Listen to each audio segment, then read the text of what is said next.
Lingy sound Lingy sound လေးတွေကြည့်ရအောင်နော် Lingy sound ဆိုတာဘာလဲဆိုတော့စကလုံးတစ်လုံး work ဆိုတဲ့စကလုံးတစ်လုံးပေါ့နော်အဲ့ဒီရဲ့နောက်ပိတ်တန်ဘီးတန်နဲ့ပိတ်ပြီးတော့တဲ့နောက်ကလာတဲ့ work စကလုံးကပေါ့နော်အာအတန်တရအတန်နဲ့စခဲ့ရင်အဲ့ဒီနောက်ပိတ်တန်ရဲ့နောက်ဆုံးစလုံးရဲ့အစ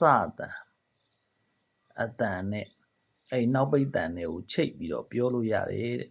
ဥပမာလေးကြည့်မယ် WRK work ဆိုတာခအတန်လေးနဲ့ပိတ်တယ် IN နဲ့သွားတွေ့တော့ IN ကအအတန်ထွက်တယ် I ငတ်တာအင်းဆိုတဲ့အတန်ထွက်တယ်အဲဆိုတော့ work ဆိုတဲ့ခအတန်နဲ့ in နဲ့ဆိုခင်ဒီတိုင်းဆိုရင် KIN ခင်ဆိုသွားတွဲတယ်လို့ပဲเนาะဘာဖြစ်လို့တော့ IN ကအအတန်ထွက်လို့တွဲတာအဲဆို working အဲ့မှာ A ဆိုသူတို့ထိုးA အအတန်ထွက်တယ်အအတန်ထွက်ရင်တွဲမယ်ရှေ့က in ကနတ်ငယ်တန်လေးပိတ်တော့ working နေအတန်ထွက်တယ်เนาะနာ A ဆိုနေ working နေ factory ကဖအတန်ဆိုတော့ချိတ်စရာမလိုဘူး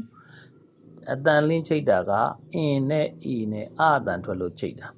ဟုတ်ပြီနောက်တစ်ခုက working name ဖြစ်သွားတယ် name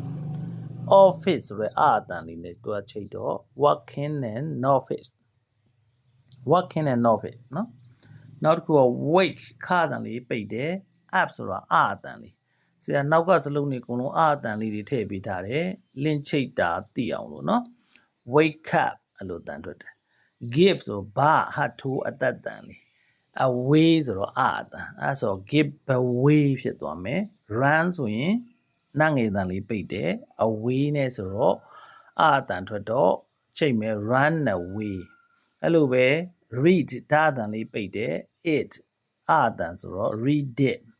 stop ဖအတန်လေးပိတ်တယ် id ဆို stop it touch ချတန်ခဝေးရပင်ချအတတ်တန်လေးနော်အဲ့ဆိုတော့ချ it ဆို chit touch it ပြီးရင် feel လာတန်လေး id ဆိုရင် lit feel it hear ဆိုရာတန်လေး id ဆို hear it ပြီးတော့ explain နငယ်တန်လေးပိတ်သွားတယ် id ဆို explain it turn နငယ်တန်လေးပိတ်တယ် off ဆိုတော့အတန်ဆို turn on come မအတန်လေးပိတ်တယ် e နဲ့ဆုံးပိတ်မယ်မအတန်ပိတ်တယ်ပိတ်တဲ့အတန်ကိုပဲယူမယ်ပြီးတော့နောက်ကအတန်နဲ့ချိန်မယ် come on switch ချတန် on ဆိုတော့ switch on switch off eat talk ဖြစ်သွားမယ် speak out hold on เนาะ come in come over come out look out look at မှာတော်တော်များမှတ်မိပါလိမ့်မယ်တော်တော်များပြောတဲ့အတန်တွေကြားရမယ် look at me ကိုငါ့ကိုကြည့်ပါ look after အတန်ထွက်မယ် fast ဆိုစထအတန်လေးပြတယ် fast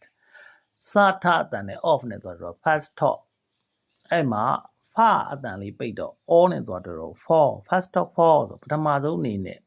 first of all I would like to talk about myself ကျွန်မအကြောင်းပြောပြစီတော့အဲ့လိုပေါ့နော် because ဆိုစအတန်လေးပိတ်တယ် off နဲ့သွားတော့ because ဆို switch ချအတန်လေးပိတ်တယ် ida နဲ့သွားတော့ switch it or off ဆိုတော့ switch it off believe ဆိုတော့ဘာအတန်လေး in ဆို believe in get ထအတန်လေးပိတ်တယ် in ဆိုတော့ထင်ဖြစ်သွား get in get on get out get out talk